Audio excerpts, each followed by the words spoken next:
Hello everyone, welcome back to our channel. আজ আমরা চলে এসেছি দীঘা ভ্রমণের দ্বিতীয় পর্ব নিয়ে। আমাদের আগের ভিডিওতে আমরা দীঘায় প্রথম দিনে কোথায় কোথায় ঘুরবেন সেটা বলেছি এবং জগন্নাথ মন্দিরও দেখিয়েছি। আর এবারের ভিডিওতে দ্বিতীয় দিনে কি কি ঘুরবেন সেটা আপনাদেরকে বলবো। তার আগে প্রতিদিনের মতন আবারও বলে রাখি, আমাদের চ্যানেলে নতুন হয়ে থাকলে এই ধরনের ট্যুর রিলেটেড ভিডিও পেতে সাবস্ক্রাইব করে পাশে থাকবেন আর ভিডিওটা স্কিপ না করে সম্পূর্ণটা দেখার অনুরোধ রইল। যদি ভালো লাগে তাহলে লাইক, কমেন্ট ও শেয়ার করে দেবেন। চলুন দীঘার দ্বিতীয় পর্বটি শুরু করা যাক। দ্বিতীয় দিন আমরা ভোর ভোর উঠে সমুদ্রের সামনে গিয়ে সূর্যোদয় দেখতে চলে গেছিলাম, কিন্তু আকাশ মেঘলা থাকার জন্য সূর্যোদয় না দেখতে পেয়ে সকলেরই একটু মনটা খারাপ হয়ে গেল। তো আমার বোন গিয়েছিল গিটার নিয়ে, তো সে একটু গান বাজিয়ে সবার মনটা ভালো করে দিয়েছিল। চলুন সেই গানটাই আপনাদেরকে শোনাই।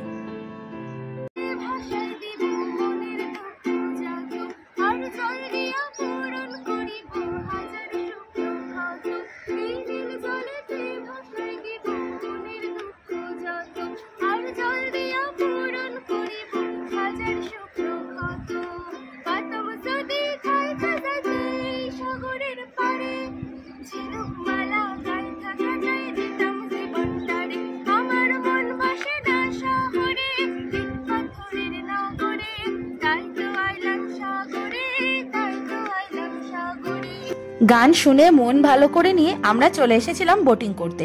সমুদ্রে বোটিং জীবনে প্রথমবার করলাম। কেমন অভিজ্ঞতা চলুন সবার সাথে শেয়ার করি। দা অ্যাডভেঞ্চার বে, এই যে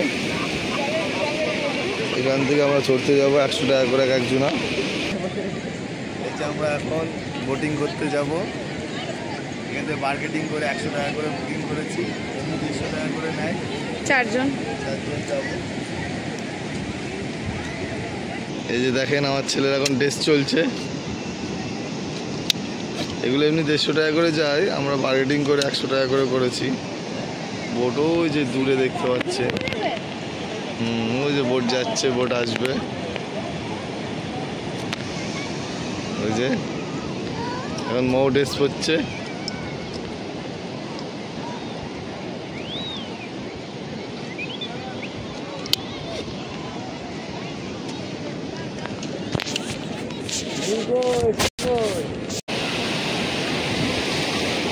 যদি টাকা ভয় তো সব আঁকাটা হয়ে গেলে।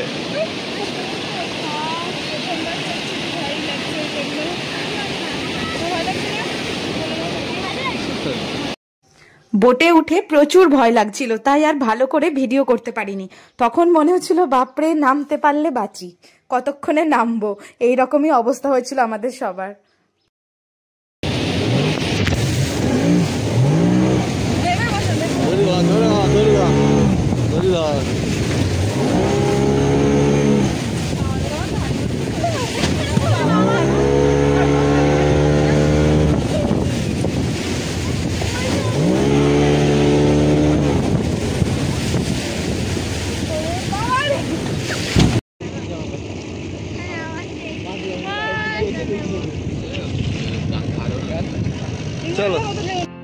বোটিং করার পর আমরা বেরিয়ে পড়লাম মোহনার উদ্দেশ্যে। দীঘার সামনে থেকে টোটো বুক করে নেন। মোহনা শুধুমাত্র যাওয়ার জন্য টোটো ভাড়া পড়বে 150 টাকা, আর যদি যাওয়া আসা বুক করেন তাহলে ওরা নেবে 250 টাকা করে, আর গাড়ি পার্কিং করার জন্য মোহনায় নেবে 10 টাকা।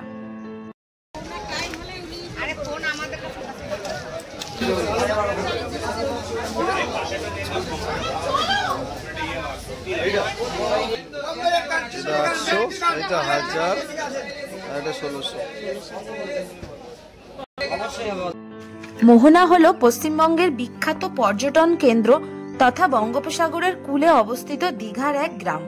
দীঘা থেকে মোহনার দূরত্ব মাত্র 4 কিলোমিটার।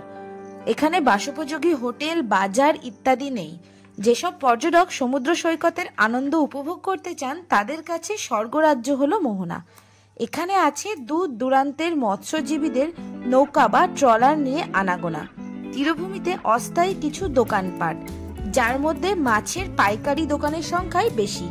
আপনারা চাইলে এখান থেকে দর করে টাটকা গলদা চিংড়ি, ইলিশ, পমফ্রেট, পাবদা ইত্যাদি মাছ কিনে রান্না করিয়ে নিতে পারেন।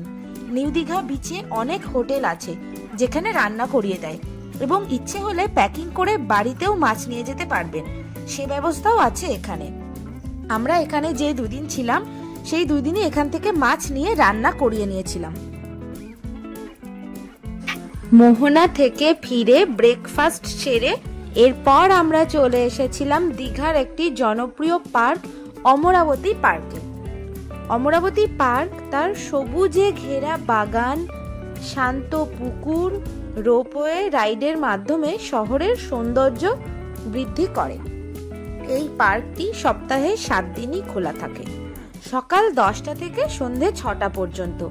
টিকিট কেটে পার্কে প্রবেশ করতে হয়। রোপওয়ে এবং বোটিংয়েরও সুব্যবস্থা আছে, তবে প্রত্যেকটির জন্য আলাদা আলাদা টিকিট কাউন্টার রয়েছে। এছাড়াও রয়েছে সবুজে ঘেরা ফুলবাগানের শান্ত পরিবেশের মধ্যে সুন্দর বসার বেঞ্চ ও বাচ্চাদের স্লিপার, দোলনা এবং ছোট ছোট কিছু রাইড। সব মিলিয়ে পার্কটিতে ঘুরতে আমাদের বেশ ভালোই লেগেছিল। এইভাবে অমরাবতী পার্কে বেশ কিছুক্ষণ সময় কাটিয়ে নিয়ে তারপরে আমরা ফিরে গেছিলাম হোটেলে।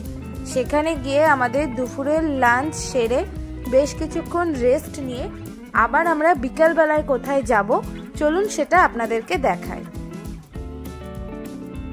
এই যে নিউ দীঘার টাওয়ার, আর টাওয়ার থেকে ডান দিকে যে রাস্তাটা হাঁটছে, এই রাস্তা বরাবর হাঁটলেই ঢেউসাগর পেয়ে যাবেন।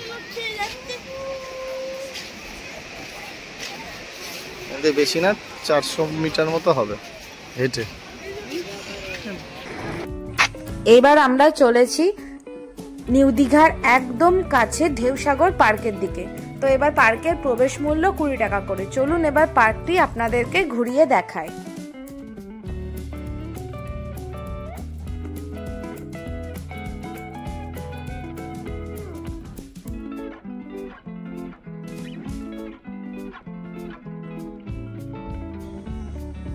নিউ দীঘার একদম কাছেই এই ঢেউসাগর পার্কটি দীঘার অন্যতম মূল আকর্ষণ। দীঘার সৈকতে বিকেলবেলাটি আপনার বেশ ভালোই কাটবে এই পার্কটিতে আসলে। ভীষণ সুন্দর একটা ময়ূরপঙ্খী নৌকা দিয়ে শুরুতেই সাজানো রয়েছে এই পার্কটি। নিউ দীঘার কাছে প্রায় 120 একর জায়গা জুড়ে এই পার্কটি তৈরি করতে খরচ হয়েছে প্রায় 70 লক্ষ টাকা। স্বয়ং মুখ্যমন্ত্রী এই পার্কটির নামকরণ করেছেন। পার্কের বিভিন্ন জায়গায় রয়েছে বাচ্চাদের কার্টুনের মডেল ও লাইটিং দিয়ে সমগ্র পার্কটি সুসজ্জিত। চারিদিকে বাঘ, সিংহ, কুমির, ভাল্লুক ও নানান পশুর মডেল বানিয়ে রাখা হয়েছে এই পার্কটিতে।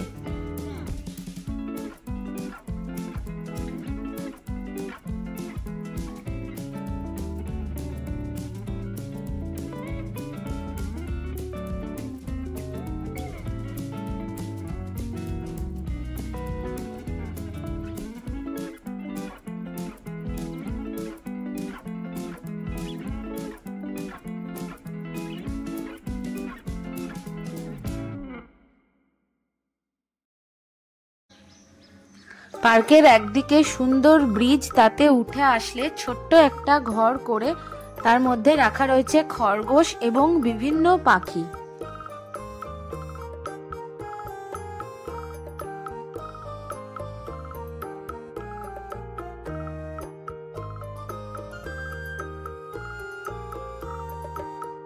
পার্কের মধ্যে অনেক জায়গায় আছে সেলফি জোন। এছাড়াও পার্কে রয়েছে toy train, paddle boating, double seater cycle, mini cruise প্রভৃতি।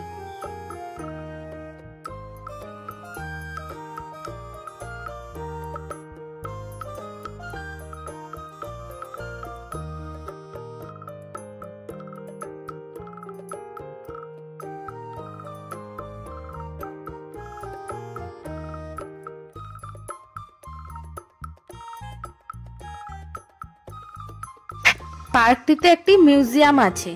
এছাড়াও আছে পশ্চিমবঙ্গ সরকারের পক্ষ থেকে হস্তশিল্পের সামগ্রীর একটি দোকান এবং বাচ্চাদের কম্পিউটারে গেমিং এর জোন।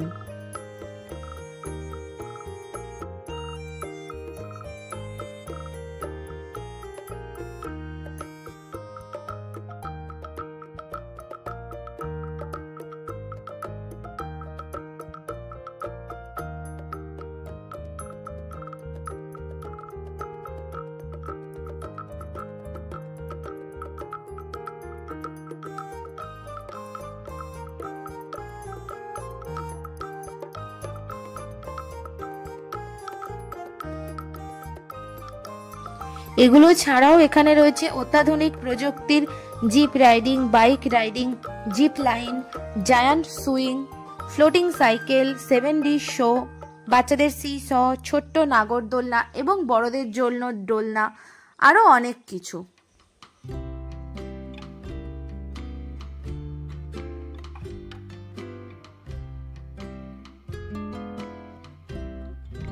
এই দেখুন, আমরা যখন গিয়েছিলাম তখন এই ভাইটি জায়ান্ট সুইং এ উঠেছিল, তারই ভিডিওর কিছু ক্লিপস আমরা আপনাদের সামনে তুলে ধরলাম।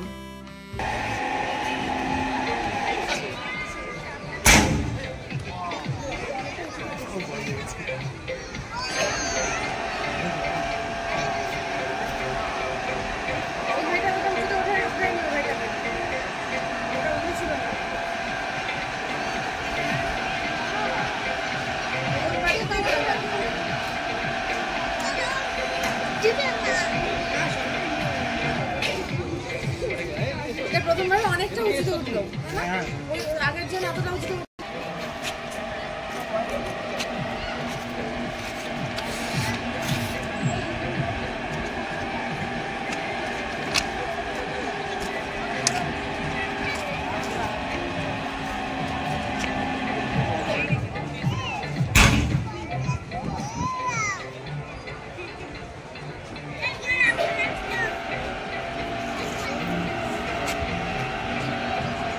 জিপ রাইড গুলো আছে, এগুলো পার পার্সন আগে 50 ছিল, কিন্তু এখন বাচ্চাদের 100 টাকা করে 2 রাউন্ড ঘোরাবে। এই রাস্তা বরাবর ফার্স্ট থেকে লাস্ট অবধি 2 রাউন্ড ঘোরাবে, 100 টাকা নেবে।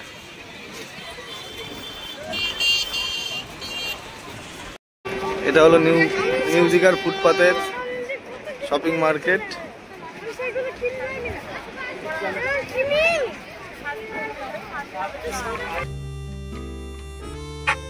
বন্ধুরা, এইভাবেই আমরা দীঘার 2 দিন খুব মজা করে কাটিয়ে দিলাম। ভিডিওটা কেমন লাগলো কমেন্টে জানাতে ভুলবেন না, আর যদি ভালো লেগে থাকে প্লিজ লাইক ও শেয়ার করে দেবেন, যাতে করে অনেকের কাছে ভিডিওটা পৌঁছাতে পারে। আজকের মতন ভিডিওটা এখানেই শেষ করছি, খুব তাড়াতাড়ি দেখা হচ্ছে নেক্সট ভিডিওতে। সবাই ভালো থাকবেন, সুস্থ থাকবেন। আজকের মতন টাটা।